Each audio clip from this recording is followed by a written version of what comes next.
Hey, Jeff LeBard here, winemaker at the Gainey Vineyard. Here today to pour two wines for you that are in the Limited Selection November Club. The first of those two wines is the 2018 Limited Selection Pinot Noir. Limited Selection Pinot Noir. Let's have a smell and taste. First things first. Just as I remember it.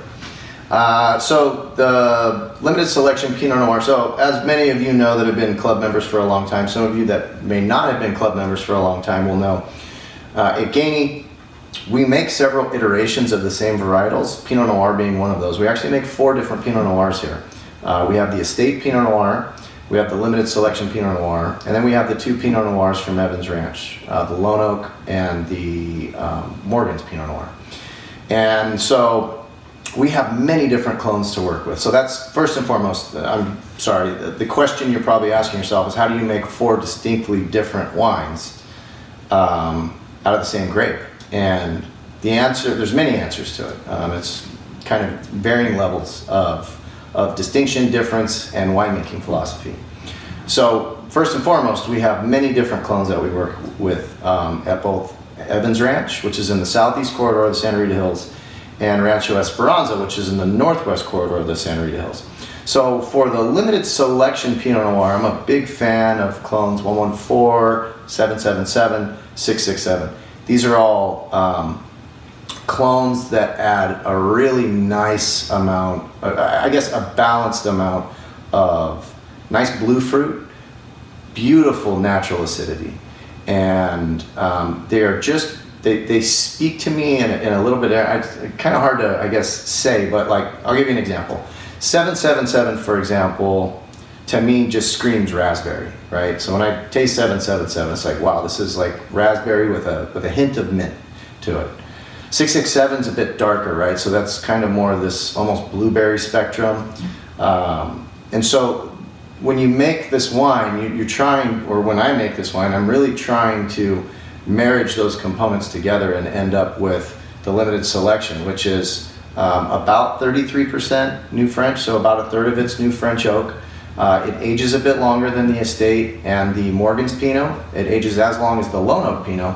So that really allows those components a bit more time to marriage because they are bigger components that are going together. So by allowing it 14 months, say, instead of 10 months, we really do see a kind of bigger style of Pinot Noir really meld nicely together.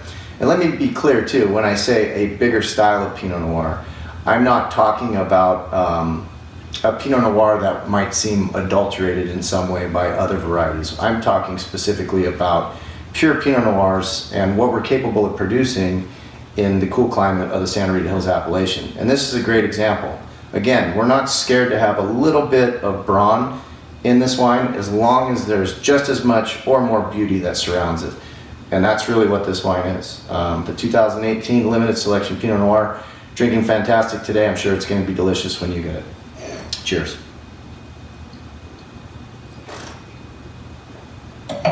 Yeah, it's good.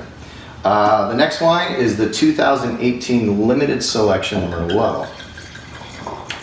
So we just kind of tasted a wine, right, that's grown from both of our Santa Rita Hills appellation vineyards.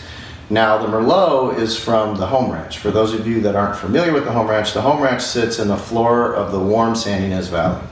And what a perfect place that is to grow Merlot.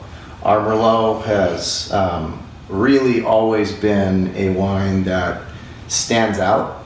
And, well, let's smell and taste it real quick.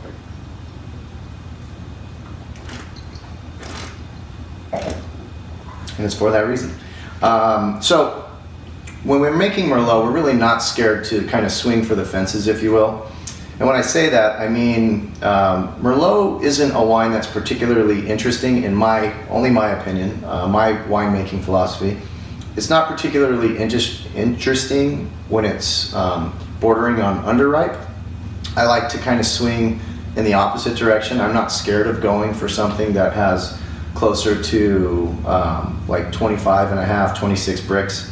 For those of you that don't know what bricks is, it's kind of the crude measurement of sugar. So the less bricks you have, kind of the more underripe on that scale you get. The higher the bricks, the higher you get. So To give you an example of that, this Pinot Noir is often picked somewhere between 23.5 and 24.5.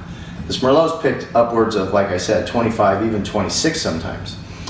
And that is really great for this wine because it shows real ripeness in Merlot. If I picked this Merlot the same way I picked this Pinot, this wine would be very green. But as you're watching this video and hopefully tasting this wine along with me, you'll agree it's a really ripe, rich, round wine. But unlike what I would consider to be out of bounds, so to speak, right? Overtly kind of flabby Merlots that seem kind of sweet and clumsy and cloyny. This wine has richness, it has texture, it has depth, but it also remains really stood up on the palate. And we're able to achieve that by just small amounts of Cabernet Franc and Cabernet Sauvignon.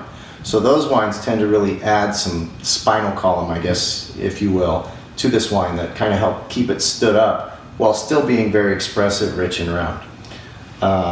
That's the 2018 limited selection Merlot. Cheers.